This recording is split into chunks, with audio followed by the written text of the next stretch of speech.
You're listening to Cards to the Moon, a podcast about trading cards from both a collector and investor perspective. We hope you'll stick around for the ride as we take a deep dive into the state of the hobby, share some hot takes, hopefully some useful advice, and fun stories along the way. Hey guys, welcome back to another edition of Cards to the Moon. My name is Clark from 5cardguys.com. You can also find me on Instagram, YouTube, and Facebook if you search for @5cardguys, all one word.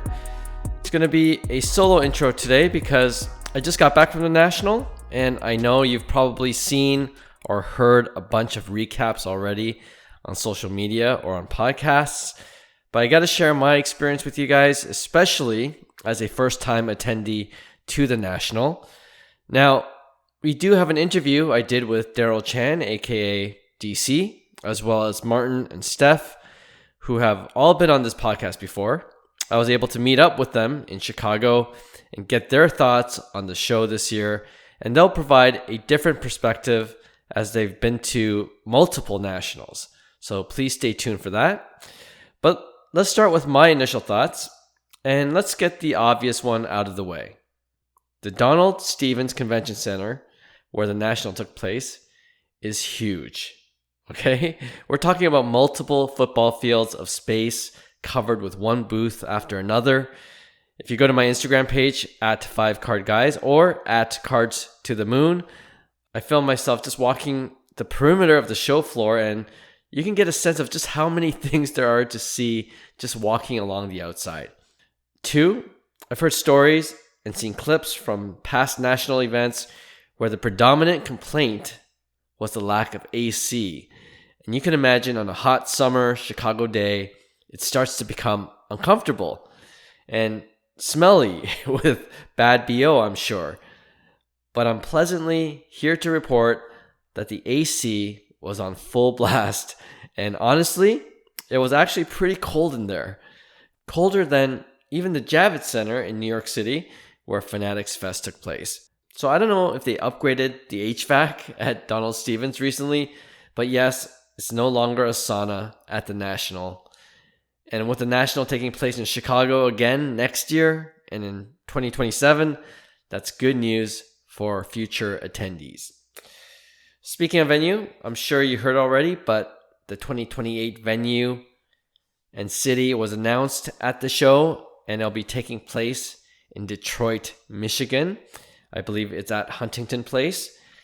And from the pictures I've seen online, it looks pretty state-of-the-art. On the website, it's billed as the 16th largest convention center in the United States. So it's pretty big as well. And more importantly for us here in Toronto, it's just a 4-hour drive to Detroit. So I'm already counting the days for the 2028 National. And bigger picture here, I think it's awesome to see big card shows like the National and even Fanatics Fest, as well as what I've heard about the West Coast Card Show and the Dallas Card Show, all taking place at these really nice venues. I think it does really go a long way to shatter that myth of card shows only taking place in dingy church basements or school gyms. So from the venue standpoint, the hobby is definitely upgrading there. Okay, something else you'll be hearing a lot from the people who went to the National this year is the sheer amount of people who came. There were crowds everywhere, there were lines everywhere, and even before I landed in Chicago, I saw clips of the regular general admission line just to get into the National stretch a couple city blocks. I'm sure you saw some of those clips too. So when I landed early Friday morning, I was expecting to wait outside for a while in line. But you know what? Because my flight landed so early, I caught the first flight out of Toronto, I pretty much went to the hotel, dropped off my carry-on luggage, and went straight to the venue. And I got there around 8:45 a.m. They let the VIPs go in around 9 a.m. But while we were waiting in line, a couple guys working for the National, they came up to everyone in line to scan our ticket and then hand out the wristband for that day to get onto the showroom floor. So when we got in, we could essentially bypass a second line inside to pick up the wristband. And honestly, that saved a lot of time. And they even started letting in the general admission line go in before the scheduled 10 a.m. time. So yeah, all in all, I waited maybe 50 minutes and got in by 9:40 a.m., around there. I did the same on Saturday. I lined up at 8:45 a.m. and the line started to move just after 9:30.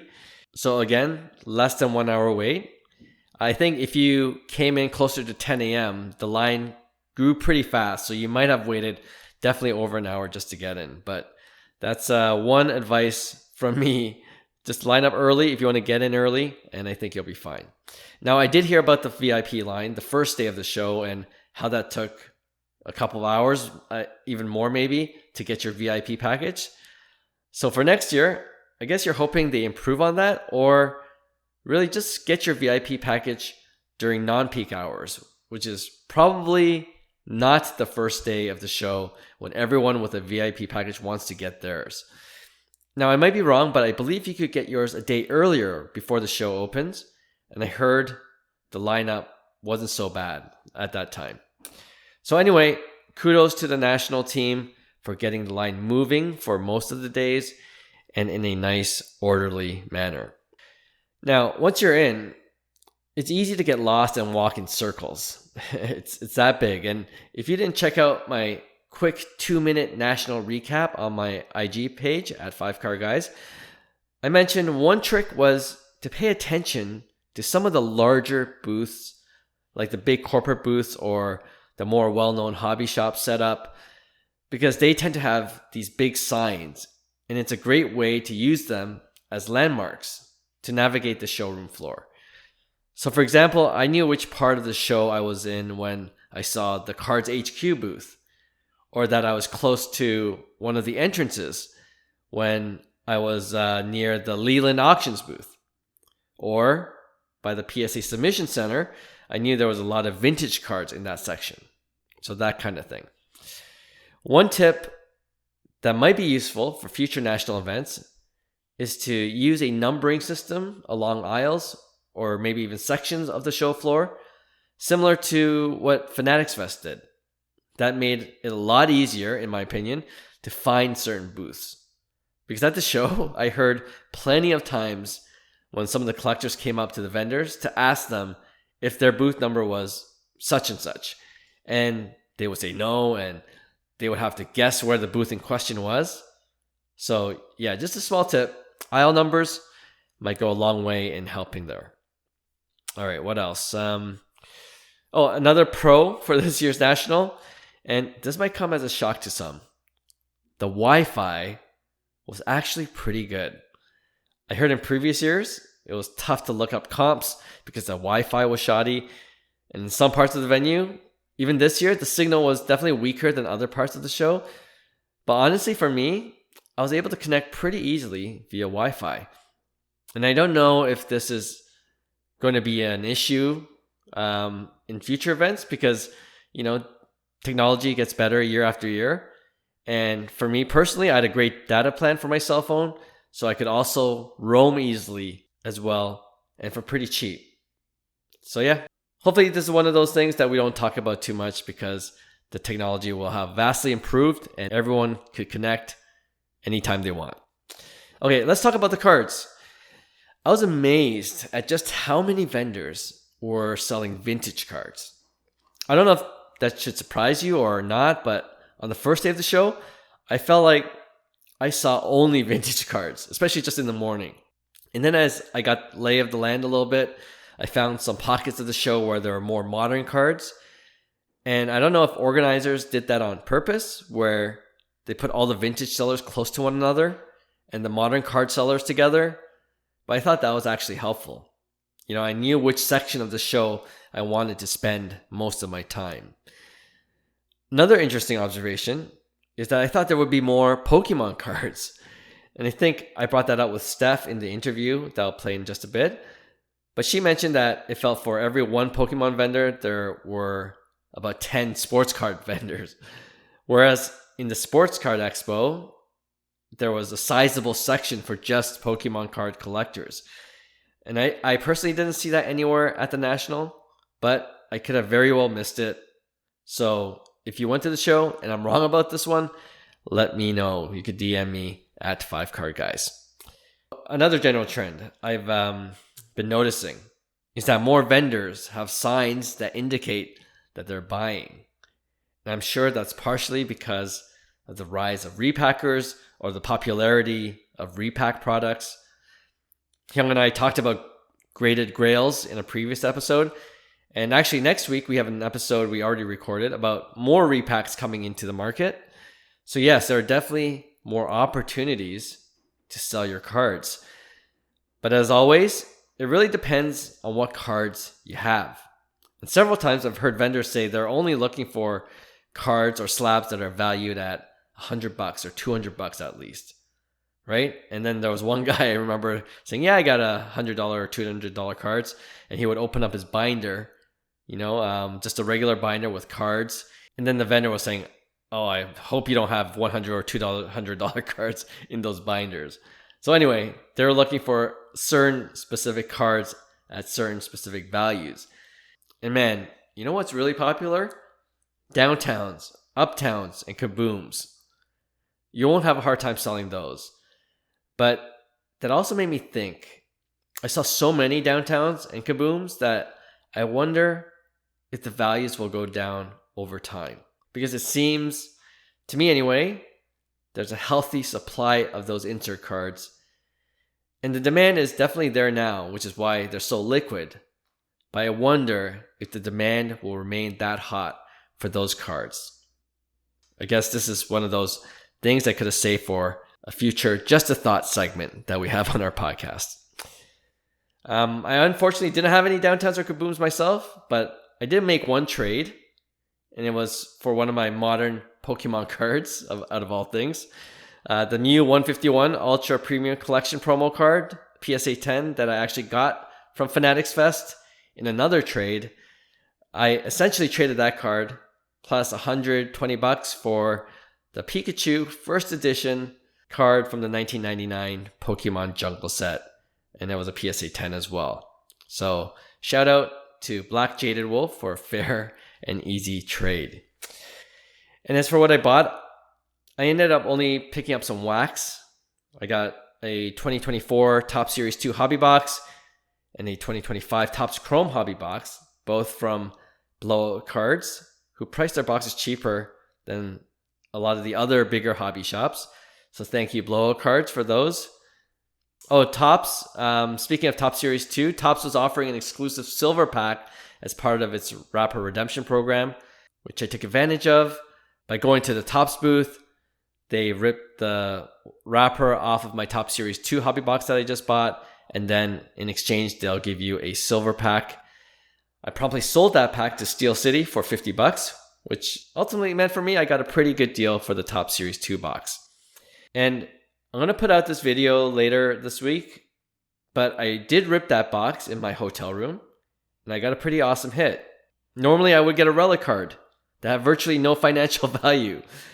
But this time, I hit a Ronald Acuna Jr. patch on-card autograph card, red, numbered to 5. Yeah, last time I ripped in a hotel was during Fanatics Fest, and that's when I hit the orange out of 25, Mike Trout swinging for the stars, insert card from the Fanatics Fest exclusive Top Series 2 blaster. So I'm thinking, hotel rips, it's the way to go from now on. Or maybe I'm just lucky with Top Series 2 this year. I feel like there's a lot more to talk about, but I do cover more things about the show in the interview that I'm going to play in just a minute.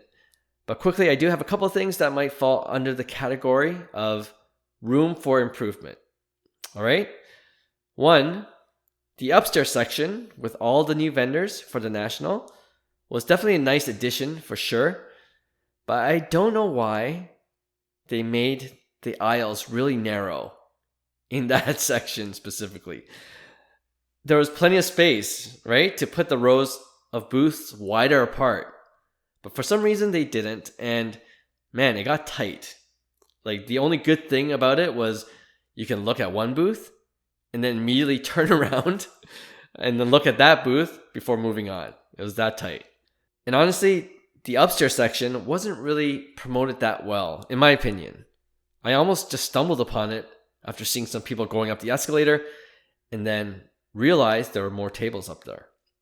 Okay, two, $5 for water. That's kind of insane, but I guess that's a going rate for convention center water prices. So if you want to save money next year, BYOWB, bring your own water bottle. And three, I gotta say the trade night I went to was pretty awesome. I love the vibe. It's my first trade night, so what better way to experience it than at the National? But it was packed. And so I wonder if they could even expand that space even more, or at least separate the large round tables further apart. Because yeah, it was just tight to get through from table to table. But honestly, these are little things. So again, kudos to the organizers. I definitely want to go again next year. Now I see more clearly what others have already said about the National and Fanatics Fest when they compare the two. They're just two very different events. And I do believe, even more so now, that they can coexist. But if you're serious or hardcore collector, the National is a must for you. If you're just getting into it or more of a casual collector, Fanatics Fest will be just fine. In fact, probably more fun to attend. Let me end off on one more positive note. It's great to see some big names like Tom Brady and Giannis Antetokounmpo and Gary Vaynerchuk all make an appearance at the National. I think that'll definitely help continue to raise the profile of the hobby we love. And of course, seeing hobby friends again at the show in person, it's always great to connect with them. So speaking of hobby friends, perfect segue. Let's get into the interview now I had with DC, Martin, Steph at the National. Enjoy.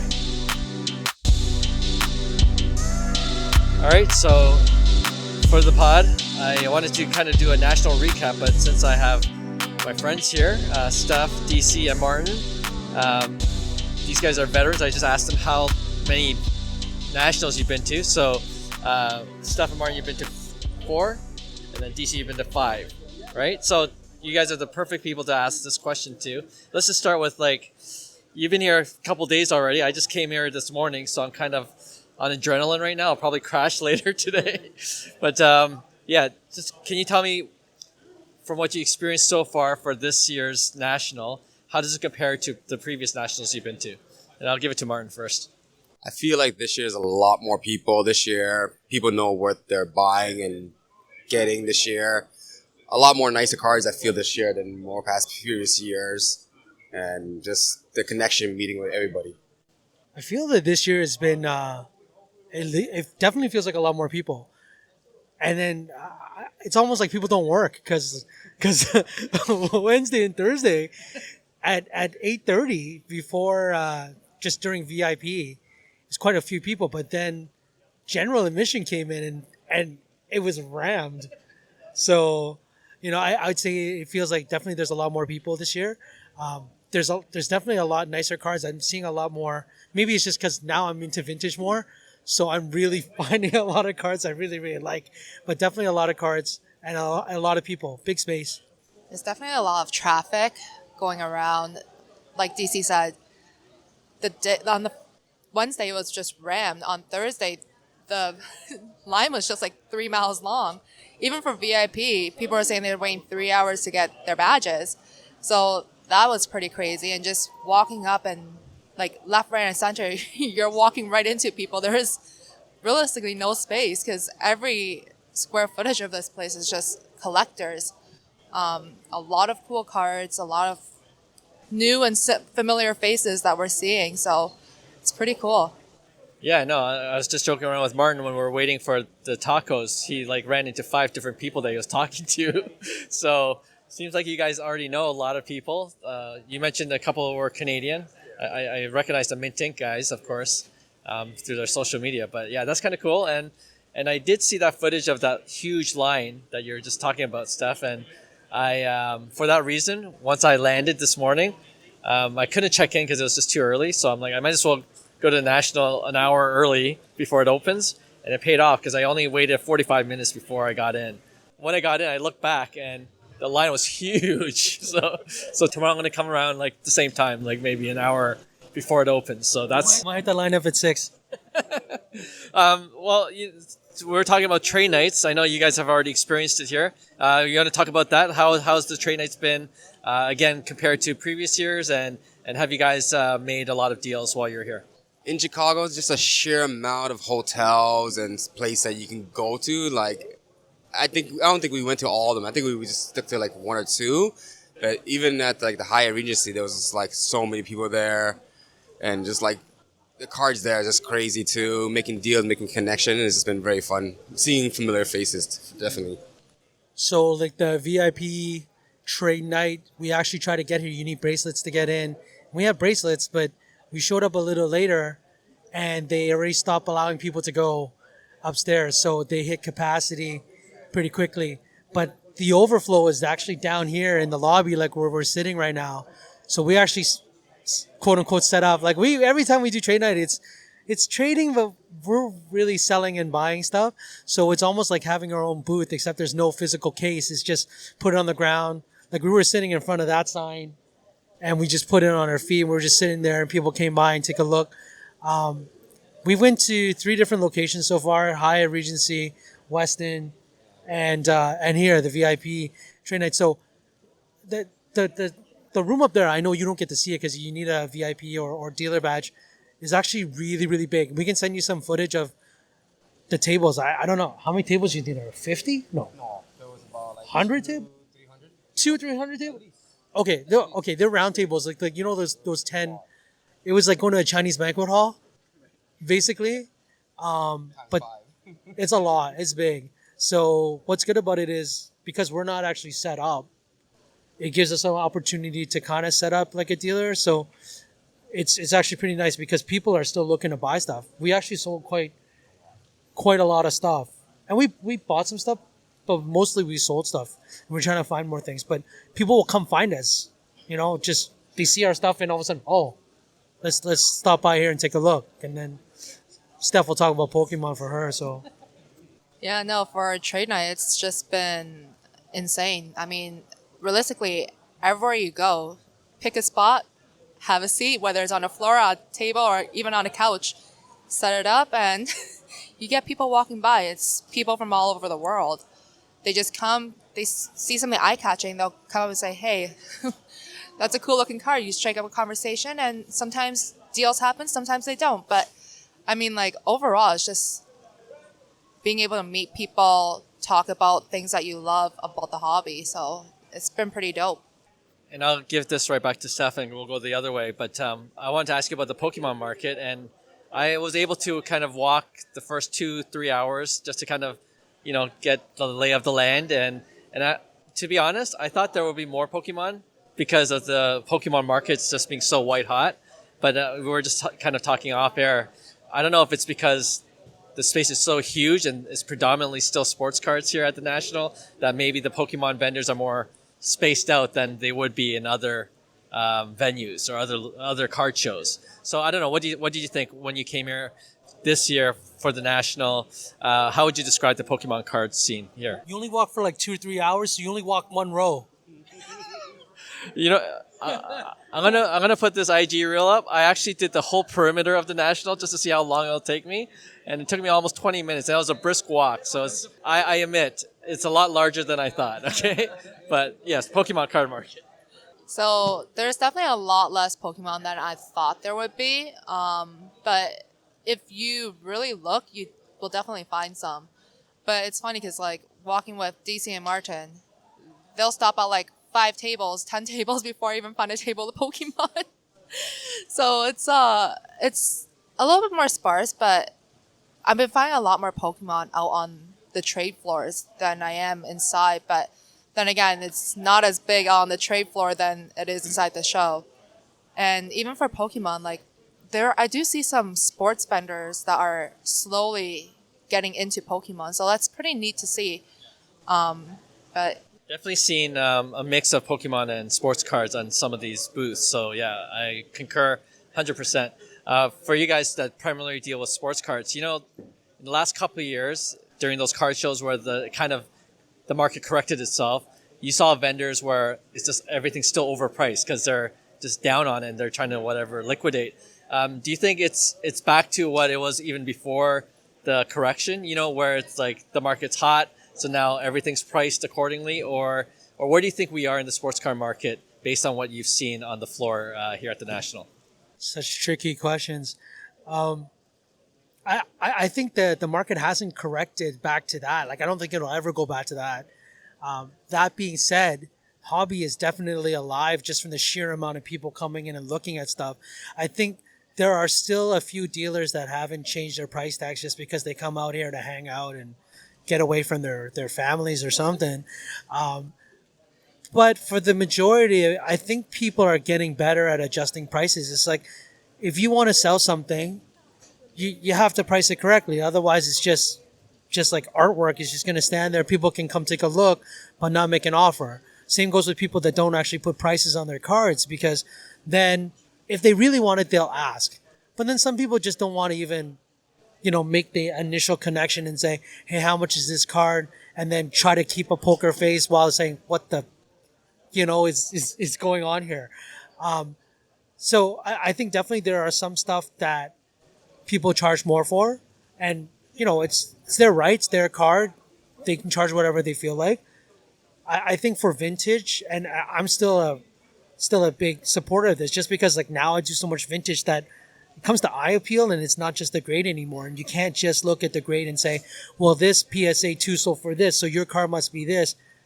It's not the case. So what I'm finding anyway, for me, all the deals that I do with vintage, people respect the fact that I've already kind of done a lot of the, digging out for like nice stuff, and they're paying me for it, right? So I'm happy. But finding it from another vendor, and then maybe I'll use that excuse, and maybe they don't know, and I'll just buy the card, but then I'll be out of it and do okay. Some of the other times you're looking for different grading stuff that you can, what's going on, brother? That you can like actually pick out, crack out, and then regrade. There's actually a lot of those opportunities still here. So like looking for older slabs and then reholdering. I think those are still really, really good opportunities here. But definitely the sheer amount of people and the sheer amount of product that is here is crazy. People are selling things. Like the amount of money that's flying and exchanging hands is nuts. And like, even though I'm helping out Eli, New Rock Sports, shout out New Rock Sports, the amount of deals that he's been doing is crazy. And I'm not even at the booth all the time because we were walking around and doing stuff. So, like, just to see the sheer amount of stuff happening, it's happening. A lot of stuff. I think anything that DC said, I was gonna say. So that's great. Sorry, bro. DC did talk a lot. He did talk a lot there. Okay, well, let me ask Martin this question before I give it to DC. Is there anything, having gone to 4 nationals now, is there anything new or something you've learned at this national that's specific for this year? I think just over the years, just going to the other shows, just learning new style of negotiating, and just how to talk to people.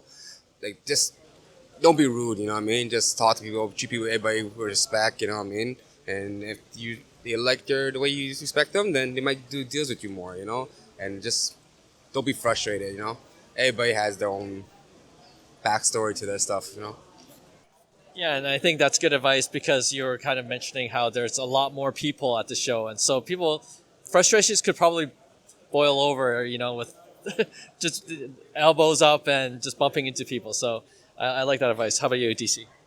I mean, even though you don't do a deal with someone the first time, it doesn't mean you won't do a deal with someone later on.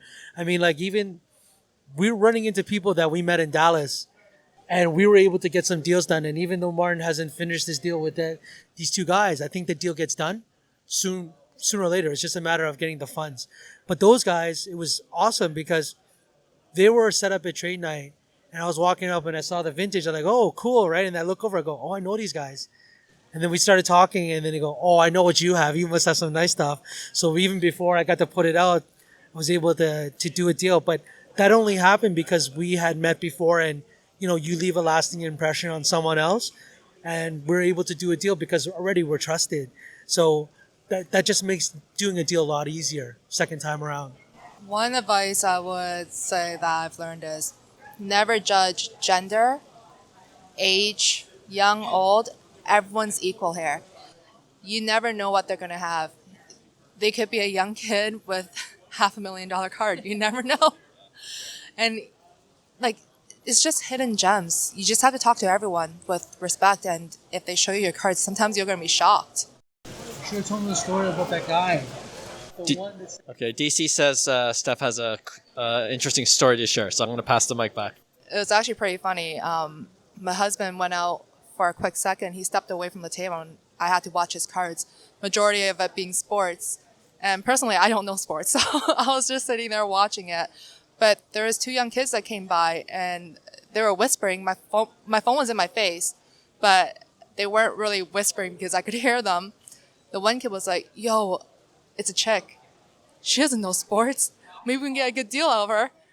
And I looked over because, clearly I could hear it, but it was just funny because they're like, oh, that card isn't priced. How much is it? I'm like, they're not my cards. And it's funny because, usually I wouldn't, give them, such a snobbish response. But DC saw me and I was like, I don't. I thought she was going to. But it was just funny because, the kid was like, okay, well, whose cards is it? I was like, it's my husband's. And they're waiting for me to give him a call, but I'm like, if you want to walk around, he'll probably be back in 5 minutes if you want to deal with him because, they're not my cards. No, that's pretty rude. So yeah, don't do that. Kids, adults, old people, don't do that. Last question for you guys.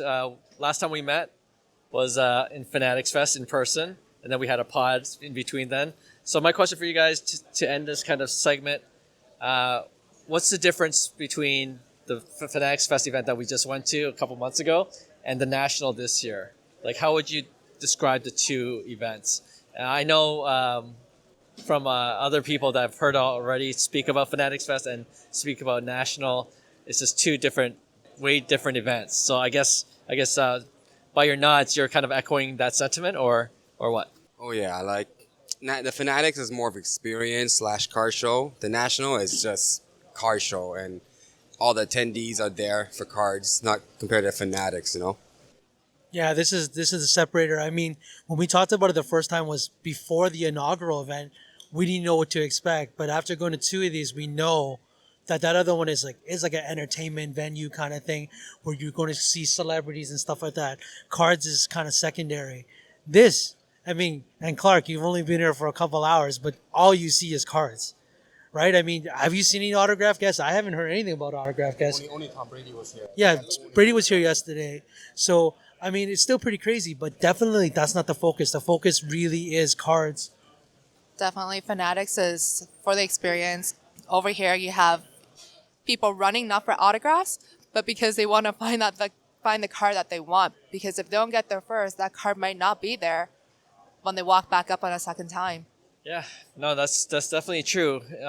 You keep saying that I've only been here 2-3 hours, but but I got another half day to go, and I'm here all day tomorrow, so I'm looking forward to walking between the rows this time, not just a perimeter.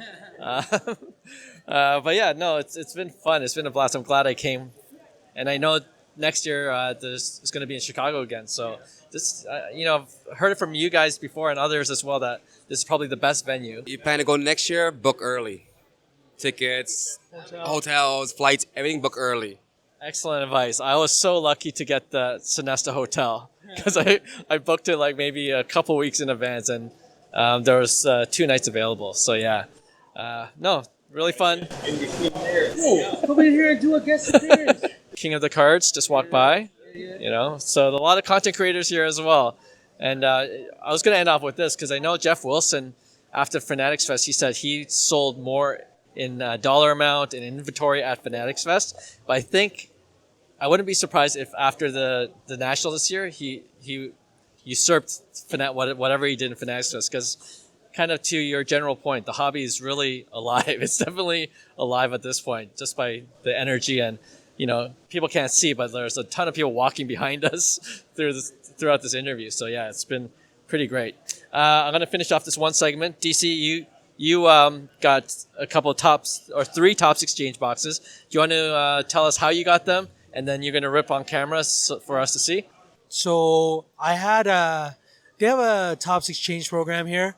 So what happens is if you have a redemption that is over 100 days outstanding and it's in your account, for every $100 value, you can get 1 box. So I had a Travis Scott auto that's been sitting in my redemption for a while. And to be honest, the only reason why I exchanged this is because some of the stuff that's coming out of these boxes that I've seen is crazy. Aaron Judge rookie auto. There's a Ken Griffey Jr., Randy Johnson, something triple auto that came out. And so I asked the guy, what's the lowest thing? He goes, maybe $50. Like he mentioned a Cody Bellinger rookie auto. I go, it's not bad. I mean, you could sit there and wait for the autograph, or you can take a shot at this. And, this is gambling mentality. It's like, I don't want to rip something. I haven't ripped anything in a long time. So I figured, why not take a shot at these? And they gave me 300. Basically, you go to the booth, you show them the redemption, they verify it's you, your address and stuff like that. And then there's a guy that does the value with you. Every $100 is 1 box. So this one, the comps came in like 280, 300. So they gave me 3 boxes. I tried to negotiate for more. This was a little different than the Panini booth, because Panini booth was funny that one year. That one year I traded that LaMelo first off the line one that I got, and they gave me two black boxes at like the $3,000 value ones, and I got 2 Curry on-card 101s. So that's a little different. I can't expect that, but I mean, we're gonna rip these live and see how we do. I'll hold the mic while you do that, and hopefully we get a monster hit that we can show off. They actually have like a grid at the back, so they have a wall, and then you pick what letter you want and what number. So it's really up to you. It's really random. They don't just hand you a box. Interesting. So there's only 1 card per box, right? Yeah, and it's encased, I think. Praying for Shohei's.